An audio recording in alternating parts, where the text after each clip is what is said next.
मित्रांनो, लोकसभा निवडणुकीसाठी जवळपास आता सगळ्याच पक्षांचे उमेदवार हे घोषित झालेले आहेत. भारतीय जनता पक्ष, शिंदे गट आणि शरद पवार गट यांचे एक दोन उमेदवार सोडले तर बाकीच्या ठिकाणी सर्व उमेदवार यांची घोषणा झालेली आहे. उद्धव ठाकरे गटानं आपल्या वाट्याला आलेल्या 21 जागांची उमेदवारांची यादी देखील जाहीर केली आहे. महाराष्ट्रामध्ये 48 पैकी 21 जागा उद्धव ठाकरे हे लढवणार आहेत.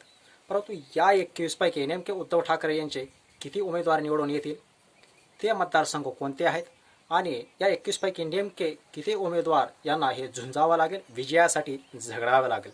चला पाहूया. नमस्कार, मी अनिल गैरवार आणि आपण पाहताय मुद्द्याचा तेवढा. या 21 मतदारसंघाचा जर आपण विचार केला तर यामध्ये जवळपास असे 14 मतदारसंघ आहेत की ज्या ठिकाणी उद्धव ठाकरे गटाचे उमेदवार हे निवडून येऊ शकतात.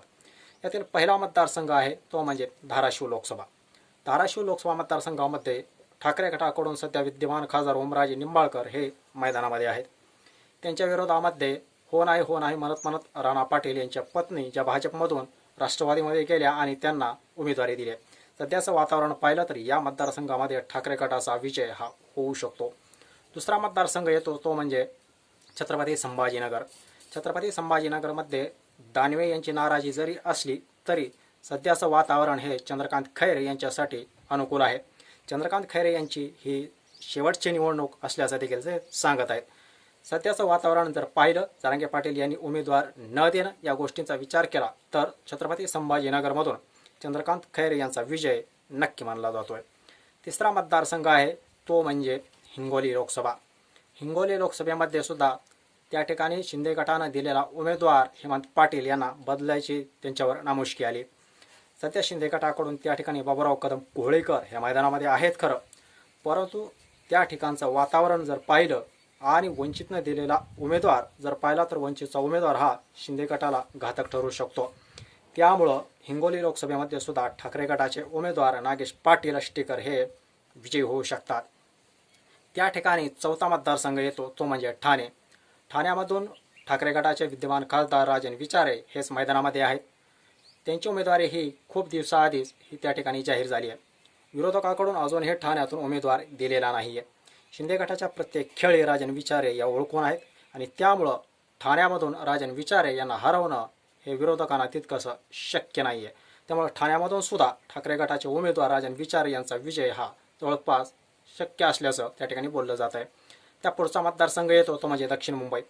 दक्षिण मुंबईमधून या ठिकाणी ठाकरे गटानं त्या ठिकाणी अरविंद सावंत यांना उमेदवारी दिली आहे. अरविंद सावंत हे निष्ठावान शिवसैनिक आहेत. त्यांच्या विरोधामध्ये अजूनही कुठलाही उमेदवार त्या ठिकाणी ठरवलेला नाही आहे. सध्याचं वातावरण पाहिलं आणि ठाकरे गटाची आणि काँग्रेसची एकत्रित जर बेरीज केली मतांची तर या ठिकाणी सुद्धा अरविंद सावंत यांची सीट आरामात लागू शकते. त्या पुढचा मतदारसंघ येतो तो म्हणजे कोकणातील रत्नागिरी. रत्नागिरी सिंधुदुर्गमध्ये जरी नारायण राणे यांचं नाव आघाडीवर जरी असलं तरी नारायण राणे यांची कामगिरी ही संसदेमध्ये फारशी काही चांगली राहिलेली नव्हती आणि त्यामुळं नारायण राणे यांचा आधीही विधानसभेत 2 वेळेस हा पराभव झाला आहे. त्यामुळे या ठिकाणी ठाकरे गटाचे विनायक राऊत हे सहजरित्या रत्नागिरी सिंधुदुर्ग लोकसभा जिंकतील अशी या ठिकाणी शक्यता वर्तवली जाते. त्या पुढचा मतदारसंघ येतो तो अर्थात कोकणातला रायगड लोकसभा. रायगड लोकसभेमध्ये त्या ठिकाणी सुनील तटकरे विरुद्ध ठाकरे गटाचे अनंत गीते यांचा सामना होणार आहे.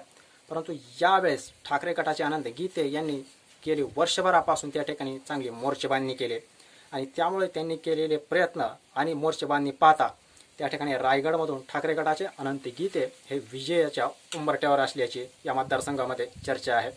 त्या पुढचा मतदारसंघ येतो तो म्हणजे मावळ. मावळ लोकसभा मतदारसंघामध्ये सुद्धा संजोग वागेरे यांना ठाकरे गटानं उमेदवारी जाहीर केली आहे.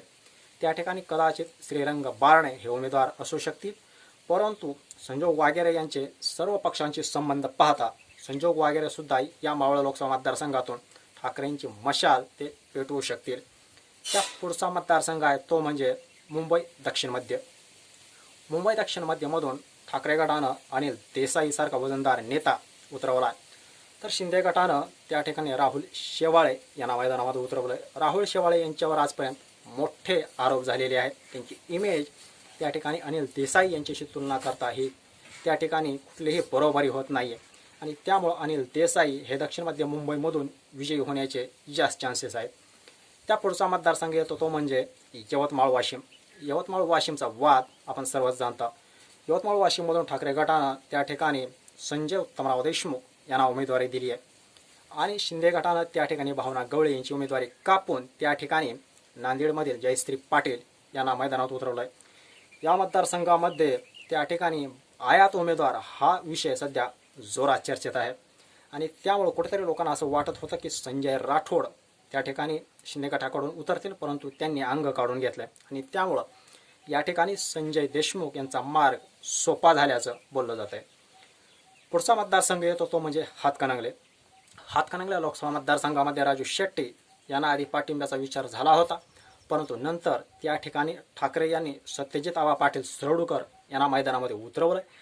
त्यांचा एकूणच आपण जर आवाका बघितला, त्यांचे सर्व पक्षीय नेत्यांशी संबंध पाहिले आणि काँग्रेस आणि NCP जयंत पाटील वगैरे यांची त्यांना मिळालेली साथ पाहता राजू शेट्टी यांना या ठिकाणी यावेळेस सत्यजित पाटील सरवडकर यांच्याकडून पराभवाचा धक्का बसू शकतो आणि धैर्यशील माने हे तिसऱ्या क्रमांकावर जाऊ शकतात अशी चर्चा या मतदारसंघामध्ये आहे.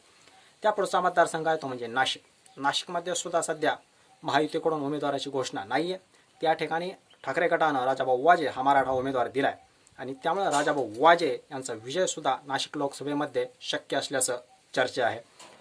त्या पुढचा मतदारसंघ आहे तो म्हणजे शिर्डी. शिर्डीमध्ये ठाकरे गटानं त्या ठिकाणी भाऊसाहेब वाकचौरे यांना उमेदवारी दिली. वाकचौरे हे गेले जवळपास 1 वर्ष झाले त्या ठिकाणी प्रयत्न करत आहेत. त्यामुळे या शिर्डी मतदारसंघामध्ये सुद्धा गडाख यांची ठाकरे यांना मिळालेली साथ पाहता या मतदारसंघात ठाकरेंच्या उमेदवाराचा विजय हा शक्य मानला जातो आहे. आता उर्वरित 8 असे मतदारसंघ आहेत की ज्या ठिकाणी ठाकरेंच्या उमेदवारांना सध्याची राजकीय परिस्थिती पाहिली तर संघर्ष करावा लागेल. या ठिकाणच्या काही जागेमध्ये त्यांना विजय मिळू शकतो, परंतु त्यासाठी त्यांना प्रचंड झुंजावं लागेल. ते मतदारसंघ कुठले आहेत ते आपण पुढच्या व्हिडिओमध्ये पाहूया. धन्यवाद.